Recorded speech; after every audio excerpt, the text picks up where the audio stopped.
I'm gonna give Walmart about 3 weeks to get just regular tap to pay instead of Walmart pay, or I'm never coming back in the store again. What's up, guys? Welcome back to another video. Today we are going into Walmart. We're gonna buy $20 worth of tackle, take it to a pond, and hopefully go catch some big old big mouth bass on them. I'm super excited for this, and you guys seem to really enjoy the videos where we go buy. We have a preset budget before we go into the store, try to stick to that budget, and then go buy some good old juicy bass fishing lures. So I don't know what they have. It's that time of the year where everybody's thinking about fishing, so they honestly might not have that much stuff.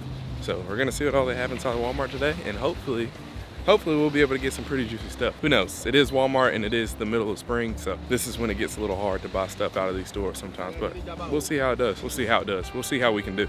Stay tuned. Ooh, I might have picked the most busy Walmart at the most busiest time of the day. Gosh, there's a lot of people in here. So I don't know what we're gonna get. We got 20 bucks, so I mean, possibilities are really endless. I want to keep it as budget as possible. And when I do these budget challenges, sometimes I might buy more expensive lures, but I have a reason for doing that, and that is I have bought a lot of the budget lures, and if you're trying to add stuff to your tackle box, some of the budget lures, paint comes off, this, then the third. So like if you see me buying like Berkley stuff or just more high dollar stuff, there's a reason, because the paint's gonna stay on the lures a little bit longer.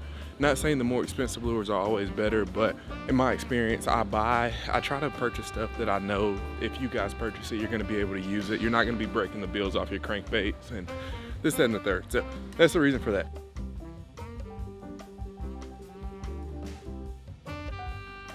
All right, guys, one lure that I definitely want is the Walmart Chopo. I don't know if they have it in here, but I see the Berkley Chopo. I don't see like the Walmart version of it. Hopefully, maybe they'll get them in stock.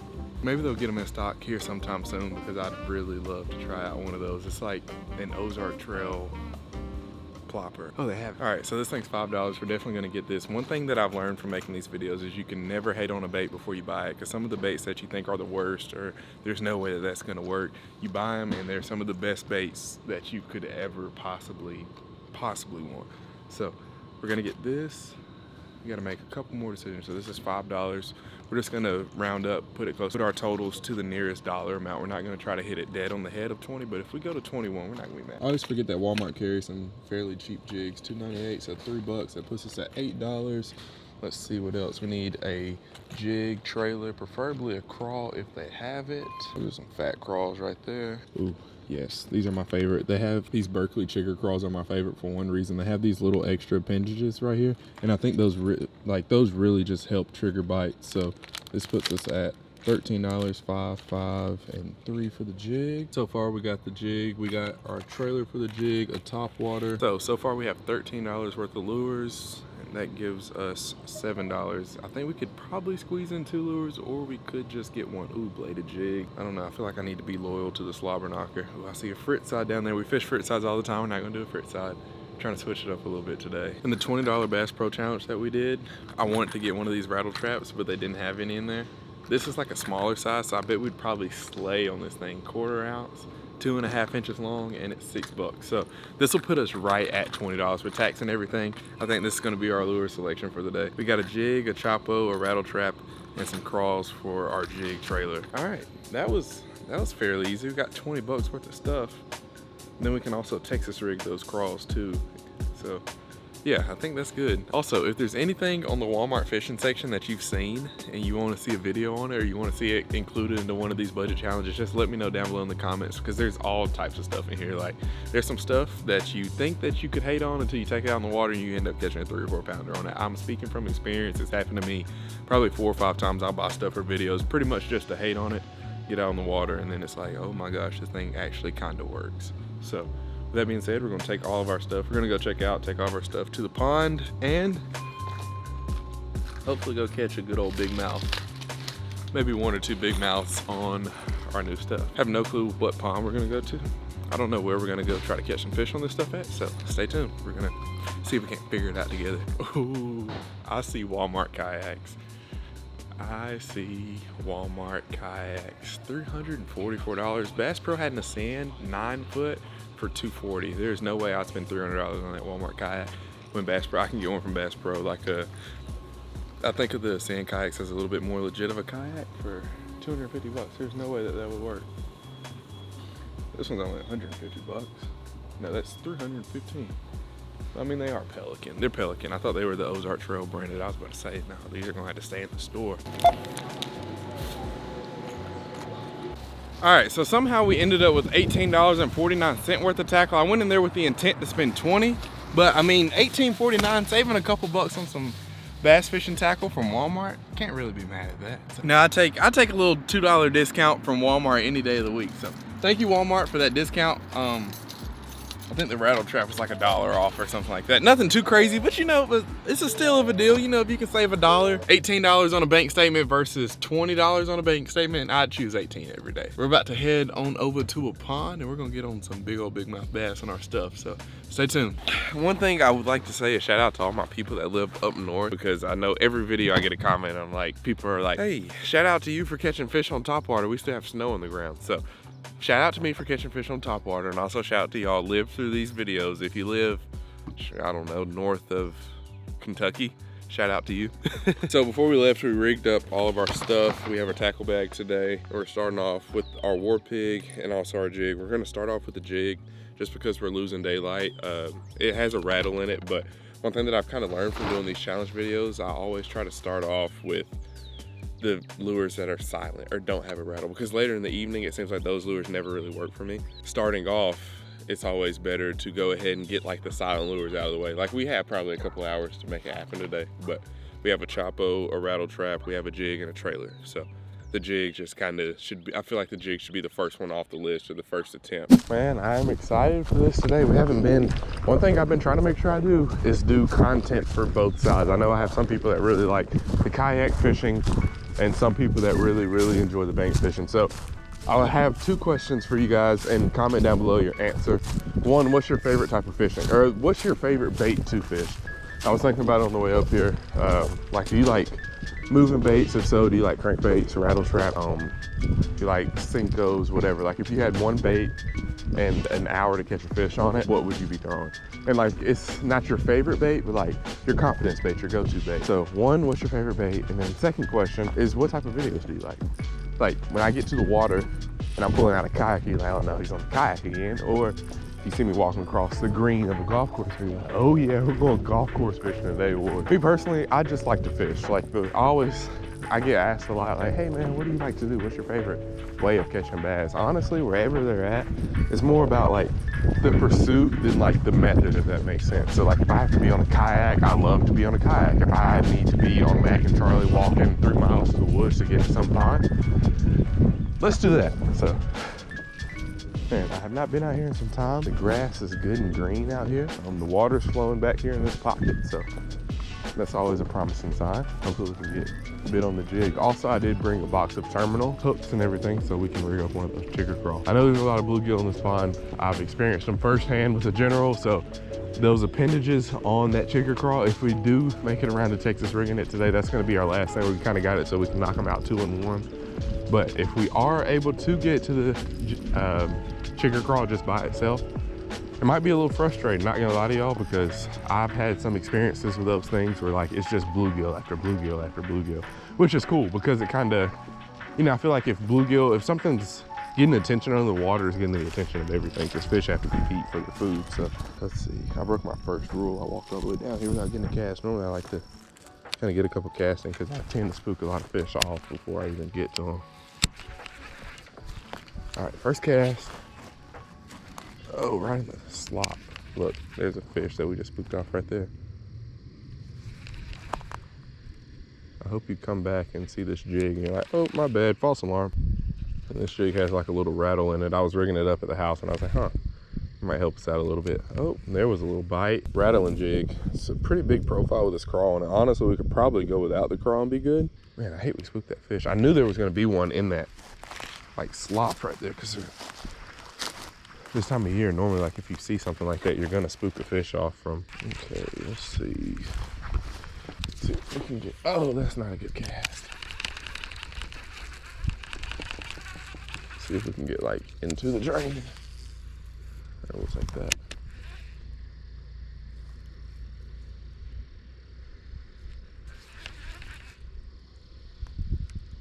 Jig, they had a 1/2 ounce and a 3/8 ounce. This was the last 3/8 ounce. I figured it probably wouldn't be too crazy of conditions where we needed like a 1/2 ounce, and then also we're, you know, pond fishing, so normally if it's not like crazy windy or you're not fishing like crazy deep pond or fishing for really big bass where you need that bigger profile, I always like to go as small as possible. I think the smaller the better in most cases. Whoa, what is that? Like we got picked up right there. Also, there's a lot of grass at the bottom too, so the jig might have not been the best decision. Or at least where we're at right here. Stick right there, we just brought it over. I don't really fish jigs that often, but two things about them. One, really good way to catch fish.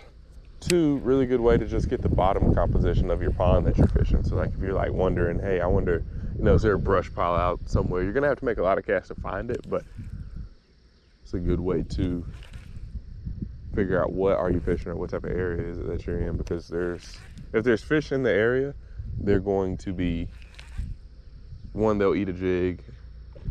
Hey, let's cast at that. I like that. Fishing a jig, one, if there's fish in the area, they're probably gonna kind of gravitate towards it a little bit. You know, they'll like to get a little taste of it.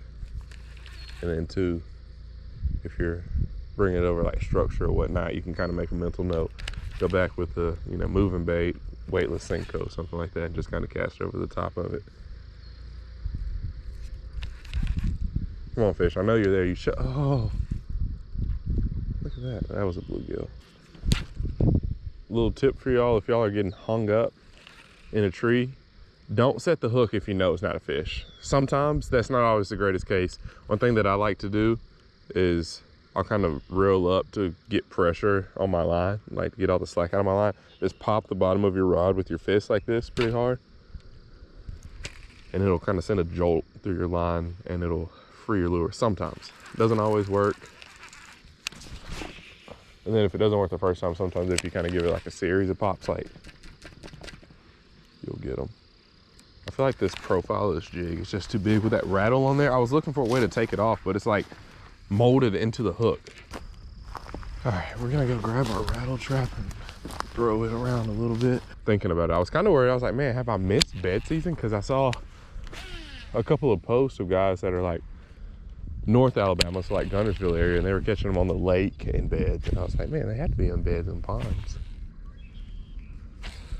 I don't think I've missed it because I haven't seen any yet. But also we're just now getting into that time of the year where we're having like consistent warm days and warm nights too. So I think here in the next couple of weeks, they'll probably start showing themselves a little bit more friendly. Man, you can blast this thing out there. This is a smaller profile rattle trap. I was looking at it when I was rigging it up. I was like, man, I should have got the normal size. So whenever I'm fishing a lipless lure, one retrieve that I really like to do with them, I kind of like to yo-yo it instead of doing a constant retrieve, especially earlier in the year. Now, whenever it starts, like whenever the water heats up and it's like legit summer, I'll just do a constant retrieve. But I find that yo-yoing, you know, if you have a follower, whenever the fish sees a lure and it's fluttering up and down, because when you stop it on slack line, it drops.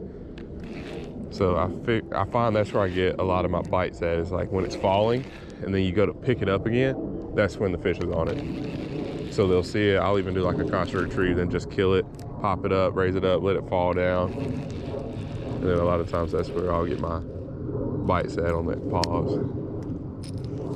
I made this analogy in a previous video. I was like, imagine you haven't ate in 10 days and there's a hamburger with arms and legs and it can't hurt you in any way, but you're chasing it. You haven't eaten in 10 days, you're just like, man, I need this burger, like whatever it takes.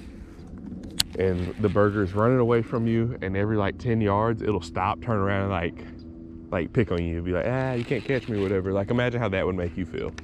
And then amplify that times 10 to replicate a bass emotion and how they feel about it.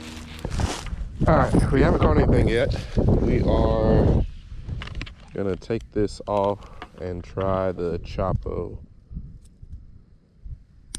Whenever you're fishing a topwater bait, you either want to throw it on mono or braid. Most people, rule of thumb is if it has treble hooks, throw it on mono, because treble hooks get wrapped up in braid sometimes, and it can just kind of be a pain to get out. You know, once every 10, 15 casts, your line will get wrapped around your hook. 1 hour later. I feel like Ozark Trail fishing lures are like the guys that play sports in high school that are always like, man, when I get out there, I'm gonna do this, that, and the third, and like they have one good play for the whole season. Like I feel like that's what Ozark Trail fishing lures are equivalent to. Or at least all the hard baits. This is the first one that I've ever fished, but that's like when I see them in the pack, I'm like, yeah, that's the only thing that I can compare them to. They're like, you know, the guys that are like play basketball or whatever, like, man, I'm dropping 30 tonight, getting the game hit like a 3. Fourth quarter, you're up by 30, and they're like, man, I'm a shooter, man. I'm going to the lead, dog.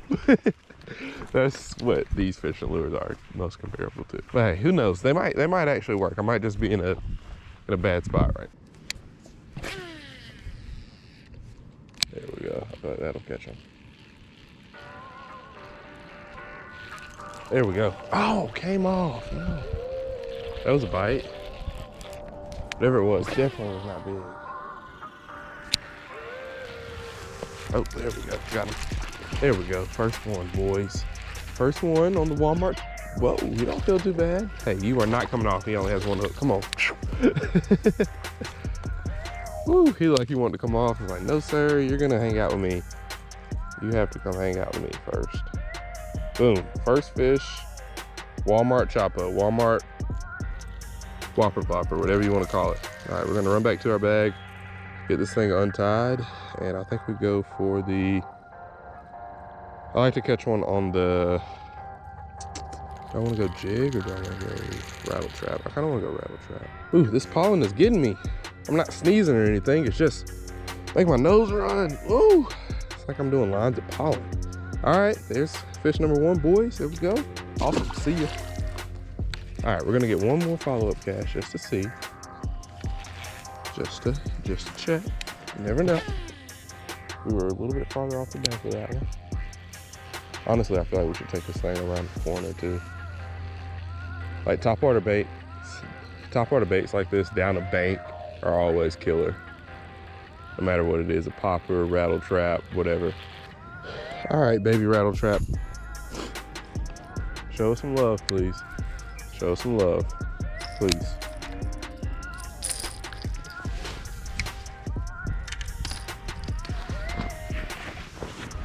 After seeing the size of that last fish, whatever eats the jig is gonna have to be 2 pounds for sure.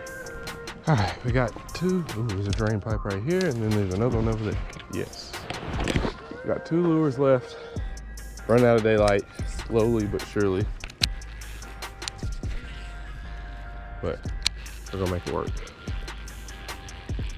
Somehow. Oh, there we go. Already.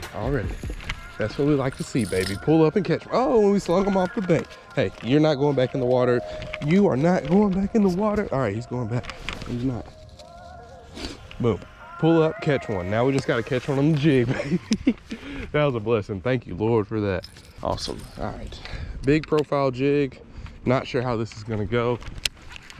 But, I mean, there's really only one way it can go is us catching a fish on it. Hey, that was such a blessing. I literally walked down here, catch a fish on it first cast. Hey, that's nobody, that's the Lord looking out for me. Thank you, Lord, for that. Hey, there's another bite. Yep. Got him. Just pull up and catch 2 real quick. That is nobody but the Lord. Thank you, Lord. Challenge complete. I mean, we just pulled to this spot and catch 2 like that. Gosh, after the whole day has been slow. Literally the whole day has been slow. And we complete the challenge like that. 2 casts, 3 casts over here. Whew, that's the healthiest, most healthy one of the day. All right, well, I guess, I don't know if I want to stay with the jig or do I want to stay with the rattle trap. I'll stay with the jig. I feel like our big fish potential is a little bit higher with that jig. I will take it. 8 out of the weight. Boom, challenge complete. Awesome. I don't like ending videos when they're supposed to end, so we're gonna stay out here till dark and see if we can't get on a couple more. There's a little waterfall around the corner over here. I think this jig down in there should be pretty good. Also, the lipless could do good. I've always thrown moving baits in it, and if I had to like pick a bait to throw, I'd probably choose a moving bait, but you can see where that water's coming out at, so I mean there has to be fish in it. I'm trying to get one on the edge of this tree right here just to see. Oh, there we go. Got him. Got one on the jig. Let's go, boys. Let's go. Let's get out of the way of that waterfall so y'all can hear me. Boom. Maybe I need to start throwing a jig more often.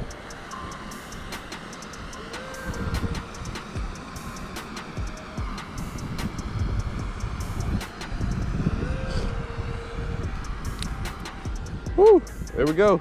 Nothing too crazy as of yet, but we got 4 fish. And I promise you, I'm turning away from the waterfall. I promise you guys that a lot of those fish that we just caught, solely because those appendages on the chicken crawl, when we get it back in, I'll show you. Like when you pop it, it flutters back down. And those things look so good under the water. Like by far, they don't always work. Like sometimes I feel like they're kind of overkill and it's kind of a big profile, but like when it's working, it's working.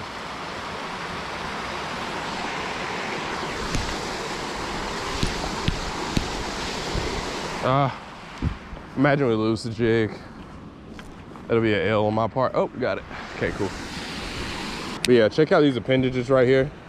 When this bait's in the water and it's falling, those look so good going down.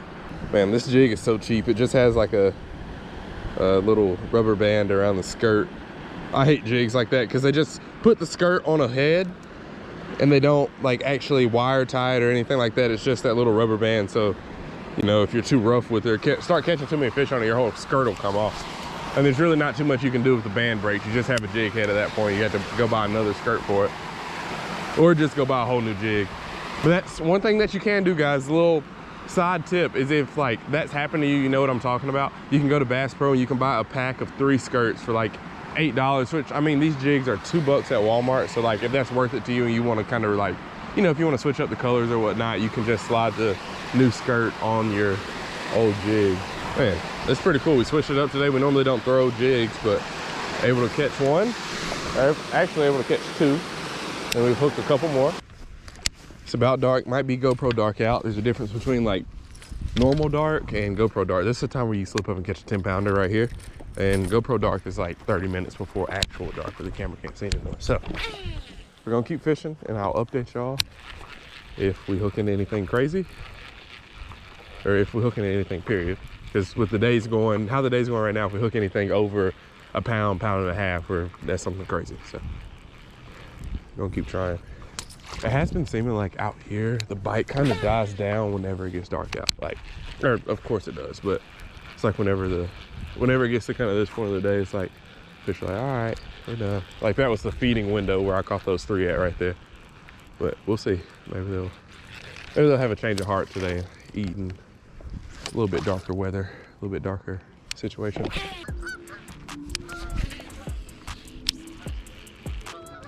There we go. Last one.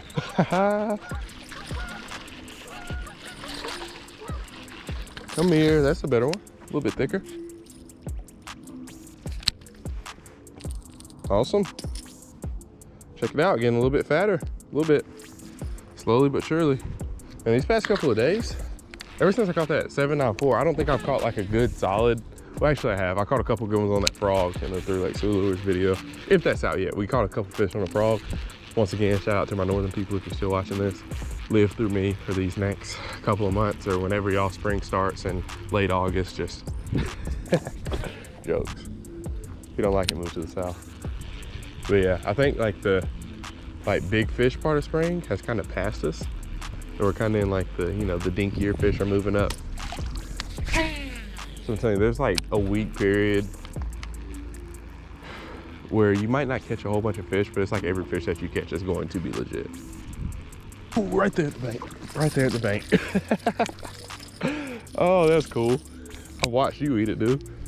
It's crazy when you see them eat it because you just see that swipe of gold and then your rod gets heavy before my brain even like comprehends what's going on. It's like I just see the swipe, I'm like, oh, one's eating it, but my brain's still trying to process what's going on. Like that's just how fast it happens. Your brain's still trying to process it. You see the swipe and like then you feel your rod and like it's just, you know, second nature to set the hook. Awesome.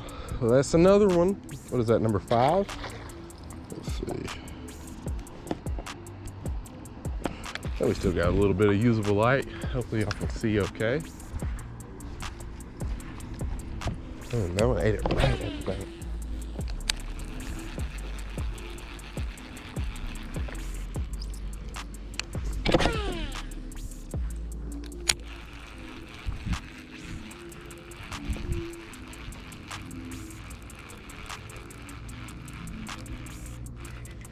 There we go. There we go. All right, we're gonna end on this one because I know y'all probably can't see nothing. Y'all don't even know what that is. I can tell you it's a catfish and you probably have to believe it. Awesome. This is a largemouth bass. This is the target species of the majority of my videos.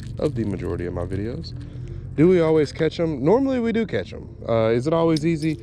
No. Not a crazy one, but that is a largemouth. Boom. Nothing too crazy. Got to shine a little light on them so y'all can see them. Nothing too crazy, but largemouth bass.